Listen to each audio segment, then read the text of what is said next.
يا مرحبا وسهلا فيكم مرة ثانية مشاهدينا الكرام في برنامجكم مس الإمارات. منذ أن تم إشهار جمعية الإمارات للملكية الفكرية وهي تعمل بشكل حثيث على إرساء الوعي بأهمية الحقوق الفكرية وحفظها عبر عدة خطوط أكيد وبرامج كلها تصب في حماية حقوق الفكر والملكية باعتبارها حق لا يمكن المساس به أو الاعتداء عليه كي حق من حقوق الإنسان، بل إنه الأهم لأنه تتعلق بجهود فكر الإنسان وثقافة وفنها أكيد. حول هذا الموضوع يسعدنا أعزائي المشاهدين أن يكون ضيفنا في الاستوديو هذا المساء سعادة الدكتور عبد القدوس العبيدلي رئيس مجلس إدارة جمعية الإمارات للملكية الفكرية. هلا فيك دكتور، نشكرك على تواجدك ويانا. أهلا وسهلا فيكم.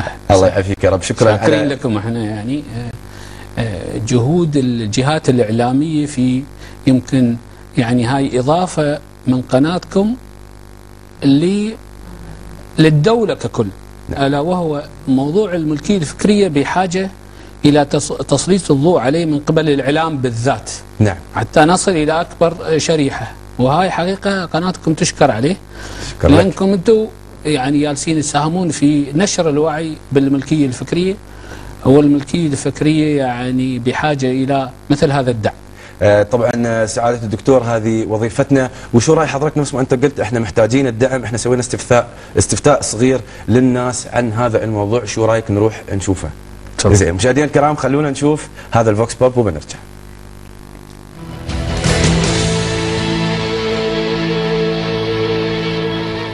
لأنها مقلدة، يعني ما هيش أكيدة، الواحد ما يقدر يضع فلوسه في شيء مقلد. أحيانا نحتاج إنه نجيب شيء مقلد، يعني هيك استخدام فترة قصيرة ونبدله بعدها. من الأفضل إني أتأكد منها أولا تماما نوعيتها، إذا كانت كويسة بشتريها، مش غلط يعني. طبعا المقلدة هي تكون في ناس تاخذها عشان ممكن الرخص، وبعدين أحيانا تكون تعطيك مدى طويل. والله ممكن أخذ المقلدة لأنها تكون نفس الشكل وأرخص. كيف أقدر أشتري بضاعة مقلدة؟ شو بكون مستفيد منه؟ مو مستفيد شيء من المقلدة. ما بهو الشيء المقلد لأنه أكيد الكواليتي تبعه ما راح يكون ممتاز يعني، بس في أمور مثل ما بقولوا كمالية ممكن نستعيد عنها بشغلات مقلدة يعني. اتس اوكي اوريدي، إذا كانت شيء حلو ومش باين كثير ما في عندي مشكلة. والله شوف، أنا ضد الصناعة المقلدة، لأن أنت قاعد تدمر صناعات ثانية، وهذا بطبيعة الحال ضد مبدأنا. أنت لما تشتري صناعة مقلدة أنت قاعد تشجع التقليد، تشجع لهذا. أنا ما أشجع، لا.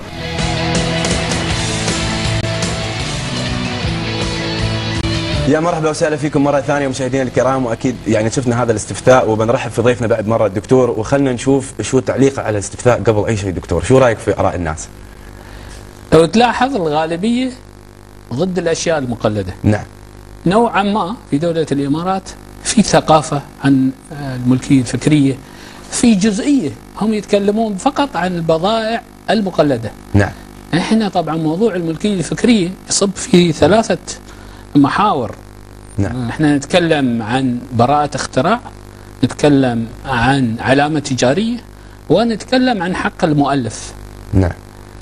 فمسألة الثقافة يعني أعطيك مثال قريب لهذا يعني من خلال بحثنا. يعني في ألمانيا على سبيل المثال الطفل عنده قناعة تولد الثقافة من المدرسة. نعم. إنه ما يشتري شيء مقلد ولو رخيص. عارف إن مثلا على سبيل المثال لو بتاخذ هذا السي دي المقلد واللي نعم. منتشر، طيب ممكن هذا يكون له مردود سلبي عليك كصحة، على فكرة ممكن يؤدي في يوم من الأيام إلى انفجار. قلد. نعم. وكذلك شوف ضمان. هذا اللي اخذته رخيص بدرهم ولا درهمين ممكن يتلف لك الجهاز الكمبيوتر.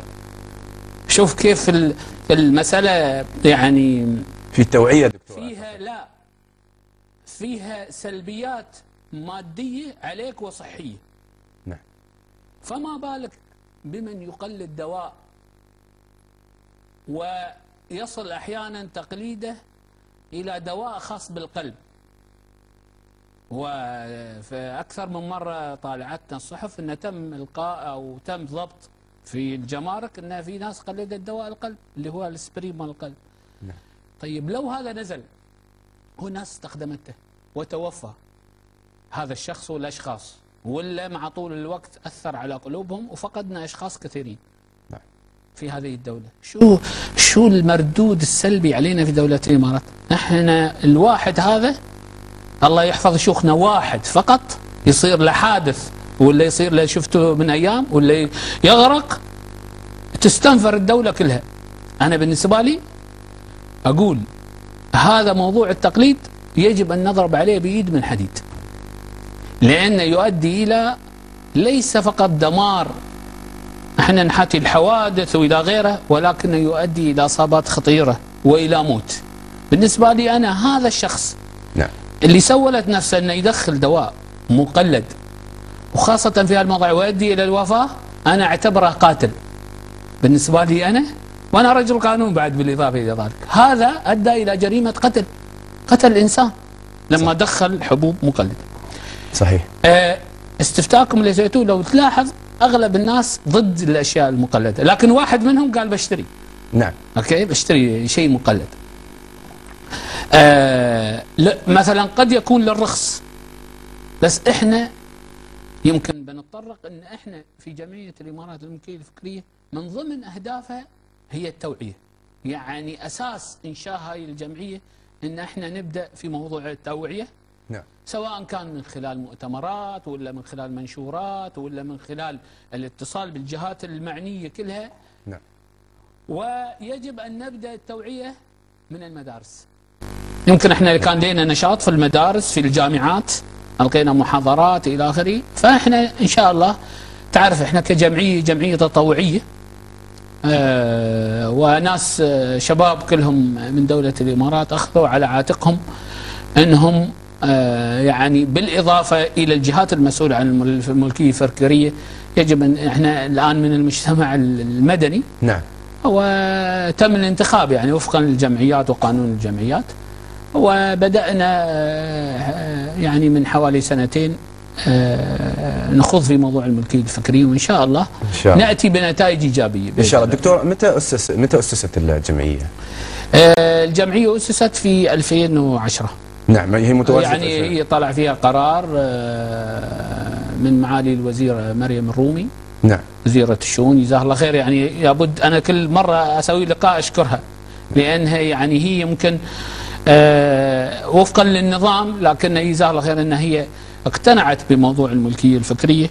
نعم. وأهميته، والحمد لله رب العالمين. يعني احنا بذلنا جهد في خلال هذه السنتين، جهد غير طبيعي، ممكن نسرده في إذا كان في وقت في الحلقة ان احنا شو سوينا في خلال هذه الفترة. نعم. دكتور حضرتك ذكرت أكثر عن مرة، احنا شفنا في الاستفتاء أننا نتكلم عن البضائع أو السلع المقلدة، لكن حضرتك أكثر مرة ذكرت أن الحقوق الفكرية. تخبرنا شوي عن هذا الموضوع وكيف الهيئة تساعد في هذا الموضوع، الجمعية عفوا. نعم. شوف اللوجو، قصدنا اللوجو التجاري مع كل مؤسسة، هذا حق من حقوق المؤسسة نفسها. صحيح. يعني شوف أنا أذكر لك مثال. تفضل. يعني واقع عملي، بحكم اني يعني في السلك الشرطي في سنه اعتقد 96 بالضبط اتذكر، كنت مدير مركز دبي. فشخص في دبي نعم. استغل علامه تجاريه من علامات التجار الكبار في دبي. نعم. استغلها. فتح مكتب. نعم. وحط اللوجو مال التاجر هذا، ومؤسسه معروفه نفس اللوجو، وفتح له مكاتب في مكان فخم والى اخره، وبدا الناس اي واحد يبغى يبيع شيء ياخذ منه، بس يعطيه بتشيكات مؤجله. وجمع من هاي العمليه ملايين. نعم. وطبعا صارت عمليه هروب وكفيل والى اخره، فالناس رجعت للمركز واتفاجأت في المركز اكثر من بلاغ عن هذا الموضوع. نفس الشخص. اللي بايع سيارته، واللي بايع الذهب، واللي بايع عدة أشياء. فشوف الشيء هذا لما يستغل بشكل خاطئ والناس تستغل وتتعدى على حق من هذا الحقوق، شو يسوي لك في المجتمع؟ وطبعا يشكل جريمة. فالعلامة التجارية هاي من حقوق الملكية الفكرية، ويجب أن لا أحد يعتدي عليها. مثل وكالة، مثلا على سبيل المثال اللوجو مال الفطيم. نعم. معروف. اللوجو مال فلان ولا شركة من الشركات الكبار، فهذا حق علامة تجارية خاصة بهم.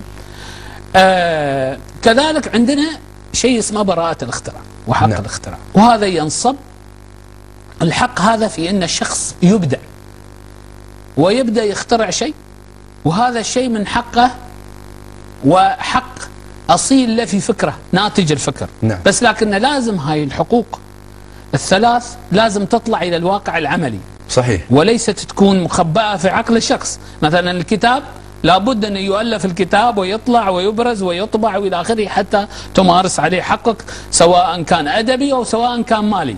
نعم. وكذلك لبراءة الاختراع لو تخترع شيء. ودكتور يقدر أي حد عنده أي اختراع أنه يروح يسجله، مش لازم يكون عن طريق مؤسسة أو شركة. أي شخص عادي. طالع عمرك أنت يمكن جرنا إلى شيء مهم. دولة الإمارات العربية المتحدة يعني مو بكلامنا احنا ولكن بكلام المنظمات الدولية من أفضل الدول التي لديها قوانين خاصة بالملكية الفكرية. نعم. يعني سواء إقليميا أو عربيا احنا أفضل الناس في موضوع حماية الملكية الفكرية، وحدثنا قوانينه، والمشرع في دولة الإمارات حريص على حقوق الملكية الفكرية كمشرع. نعم. وضع عليها قوانين، وضع عليها ضوابط، وكذلك وضع عليها عقوبات ما حد يعتدي عليها. باقي فقط ينقصنا الثقافة الخاصة بالملكية الفكرية. ان انت ما تشتري شيء مثلا على سبيل مقلد، وهذا فيه اعتداء على حقوق الاخرين، سواء حق مؤلف، سواء حق علامة تجارية او براءة الاختراع. ليش طال عمرك؟ في شيء واحد، انت في هذه الدولة مستهلك. صحيح. يعني الغالب انك مستهلك. طيب نعم. بحاجة الى بضاعة جيدة. نعم. شوف انت بحاجة الى بضاعة تراك جيدة. في بعض الشركات تحجم انها تجيب لك البضاعة الجيدة. صحيح. مثلا على سبيل المثال، بس ما نقيس على دولة الامارات، الدول الاخرى اللي فيها عدم ضبط للبضائع المقلدة. يعني ما بيك للدولة منتج جيد، في بعضهم ما يهمه، فما يجيب الكلمة تجي يقول له هذه الدولة غير ملتزمة. هي لأنه يتشرون يعني هو خسران لو مثلا يجي شيء مقلد هذا خسران. لا، من الخسران الأكثر؟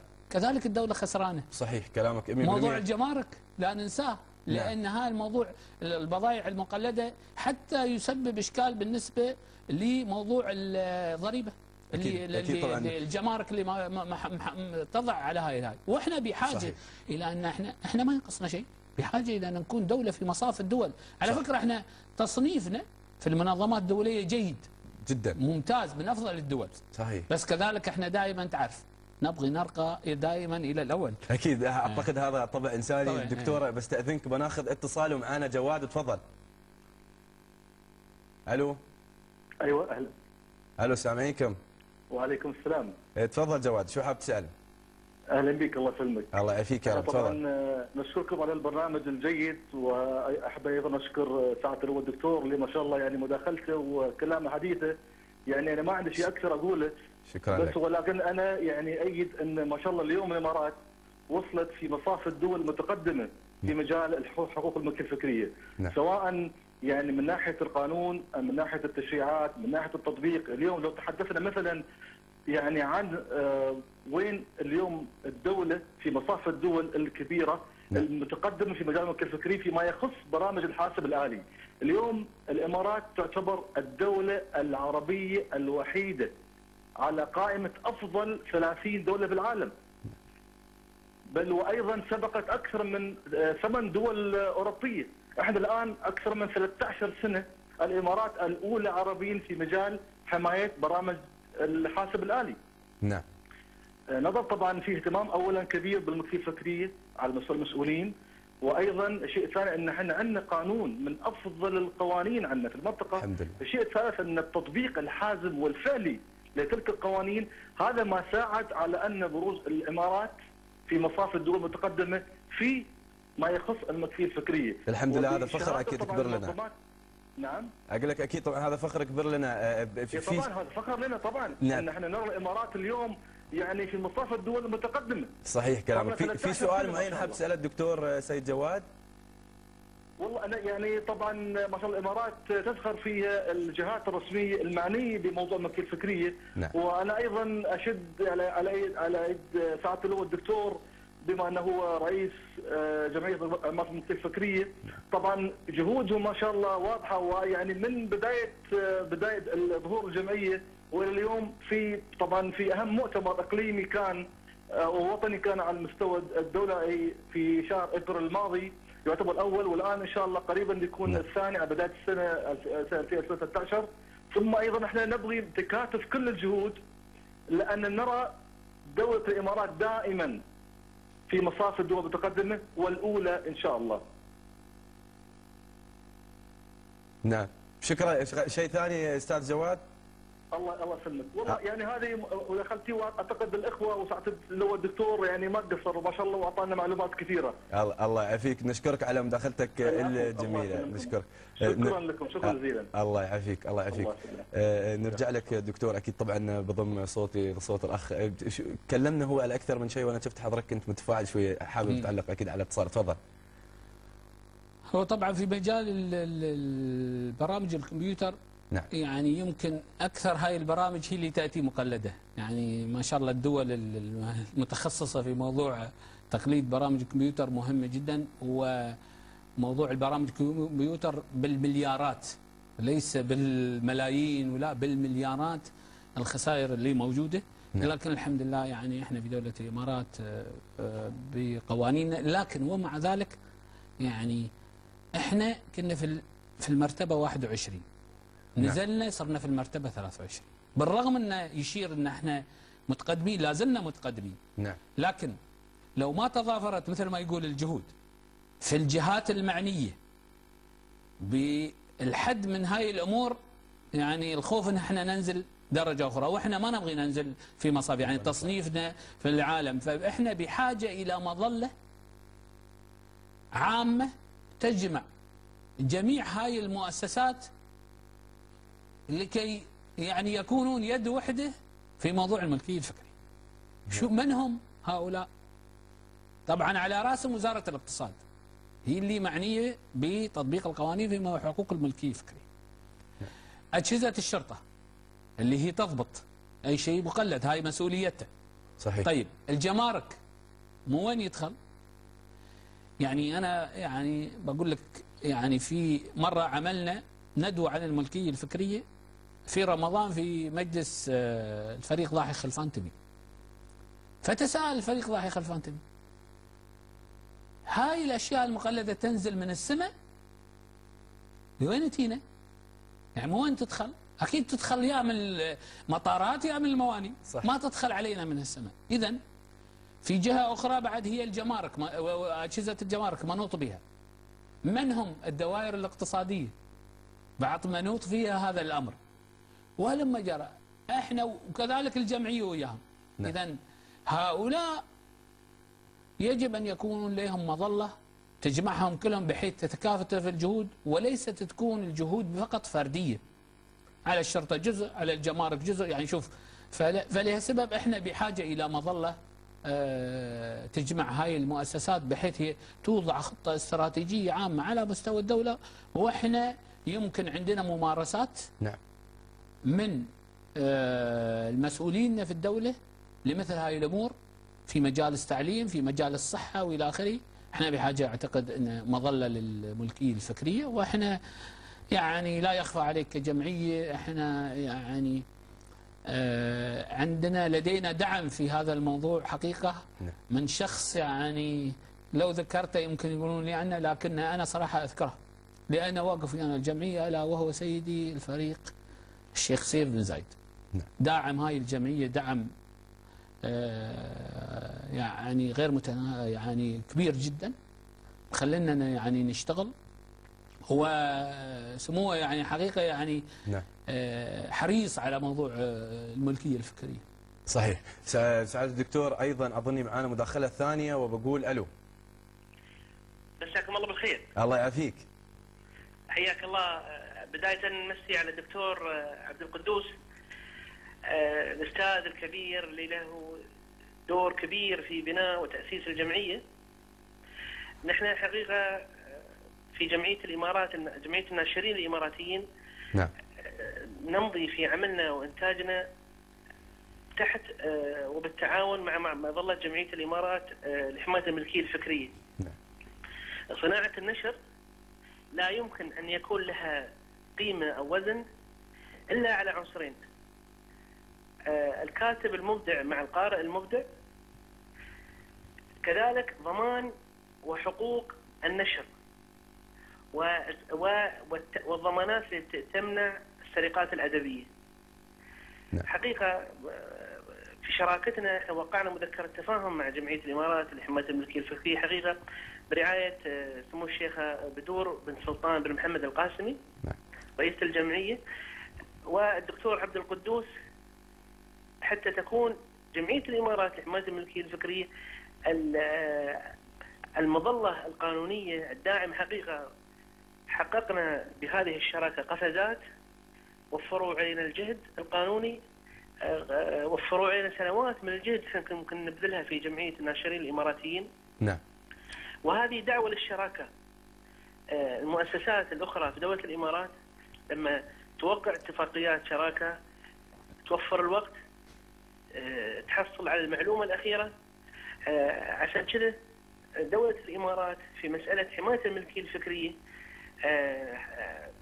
3 مراتب متقدمة. يعني لا أخفي عليك، احنا دولة مثل فرنسا، الجمهورية الفرنسية، نحن أعلى منها يمكن 3-4 دول.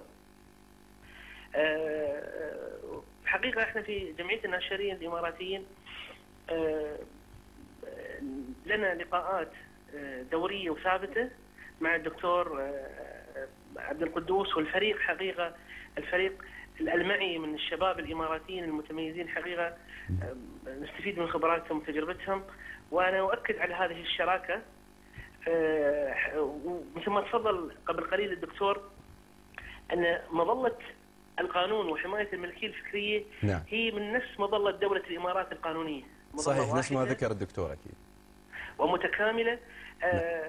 فهني نحن إن شاء الله تحية شكر وتقدير للزملاء والأخوة الأفاضل في جمعية الإمارات لحماية الملكية. شكرا لك سيد محمد أكيد على المداخلة هاي الجميلة، نشكرك عليها.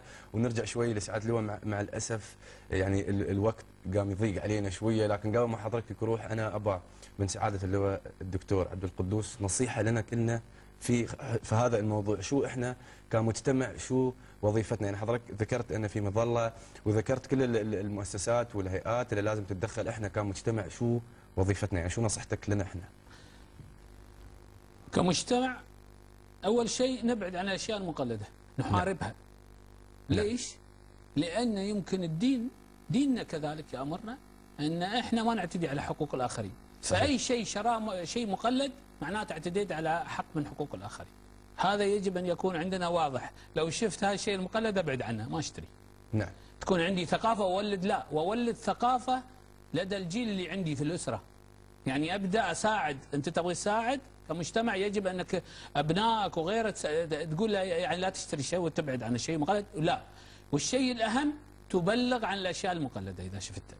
نعم. يعني هذا أنت بس ساعد الناس المعنيين في جمعية المستهلك وغيره وإلى آخره.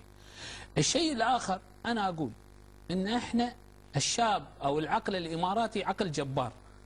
على فكرة من خلال مقاييس ما نقول عن نفسنا، لكن من خلال مقاييس نعم. في فوز سواء كان على المستوى الشخصي أو على المؤسسي، في فوز هذه الجهات. هاي عقول إماراتية. فأنا أنصحهم أنه يبدأ يفكر ويسجل أفكاره. نعم. هو هاي ثقافة تسجيل البراءات الاختراع والاختراع ما عند الناس، بالرغم ان افكار موجوده لكن واختراعات موجوده. نعم. انا انصحهم بالتسجيل من خلال وزاره الاقتصاد. وكذلك الشيء الثالث ان نحرص على عدم الاعتداء على هاي ال3 أشياء اللي خاصه بالملكيه الفكريه، اللي هي حق المؤلف، العلامه التجاريه، وبراءه الاختراع. احنا في النهاية نقول شيء واحد، احنا عيال زايد. نعم. طيب، فاحنا تربينا على ان احنا ما نسوي الشيء الخطأ. وشفت لو استطلعكم الغالبية سواء كانوا وافدين او ويانا متعايشين ان احنا ما نغلط على حقوق الاخرين ولا نتجاوز فيها، وملتزمين. وهدفنا ان ترقى الدولة الى مصاف اوائل الدول. وهذا حق من حقوق الملكية، ترى له دور في المنظمات الدولية. صحيح. فاحنا أو مسؤولين وشيوخنا حريصين على أن احنا نكون في مصاف الدول، وهاي الملكية الفكرية ترى لها مردود اقتصادي جيد علينا ومردود معنوي في الحفاظ على النظم والقوانين الدولية. نعم دكتور، في شيء حاب تضيفه ما تكلمنا عنه؟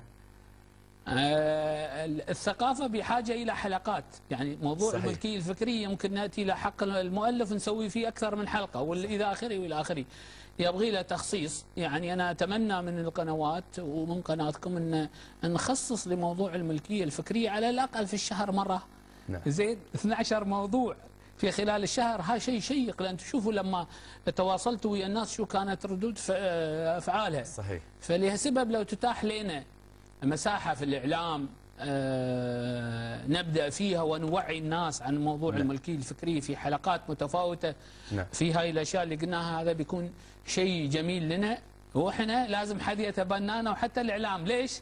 لأن إحنا ناس متطوعين، فيجب على الناس اللي تتطوع واللي يعني حريصين علىها، فيجب الجميع. والحقيقة أن مثل ما قلنا في ناس واقفين ويانا وقفة طيبة.